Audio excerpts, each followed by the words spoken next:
हिमालय की तलहटी में बसे नीलगिरी के घने जंगलों में सूरज की पहली किरण जब पड़ती थी तो पूरा जंगल सोने की तरह चमक उठता था।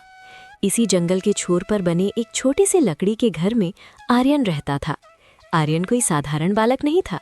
उसकी आंखों में एक ऐसी चमक थी जो पहाड़ों की ऊंचाई और समुद्र की गहराई को एक साथ समेटे हुए थी। उसके दो साथी थे। पहला गजा, एक ऐसा हाथी जिसके पांव जब जमीन पर पड़ते थे तो धरती कांप उठती थी। उसकी सूंड इतनी बलशाली थी कि वो बरगद के पुराने पेड़ों को तिनके की तरह उखाड़ फेंके। लेकिन गजा के अंदर एक बच्चा बसता था।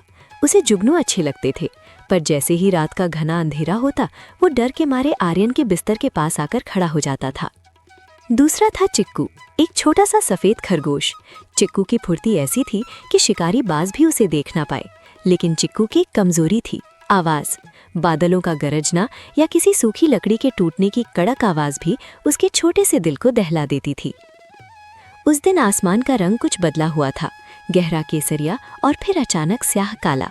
आर्यन की दादी, जो पूरे गांव की वैद्य थी, अचानक एक ऐसी बीमारी की चपेट में आ गई जिसका इलाज उनकी अपनी किताबों में नहीं था। उनके हाथ कांप रहे थे और चेहरा पीला पड़ गया था। गांव के सबसे वृद्ध व्यक्ति बाबा रहमत ने आर्यन को पास बुलाया। उनकी आवाज में गंभीरता थी। बेटा, तुम्हारी दादी को केवल नील कमल का अर्क बचा सकता है। ये कमल केवल अंधियारी घाटी के जादुई कुंड में खिलता है, लेकिन वहां जाने का रास्ता काल गुफा से होकर गुजरता है। आर्यन ने गजा और चिक्कू की ओर देखा। गजा ने जैसे ही काल गुफा का नाम सुना, उसकी आंखों में डर की परछाई तैरने लगी। वो जानता था कि वो गुफा अनंत अंधेरे से भरी है। चिक्कू के कान डर के मारे नीचे झुक गए। सफर का आगाज। आर्यन ने अपनी छोटी सी कमर पर एक थैला बांधा जिसमें कुछ रोटियां, एक रस्सी और एक छोटी सी पुरानी लालटेन थी।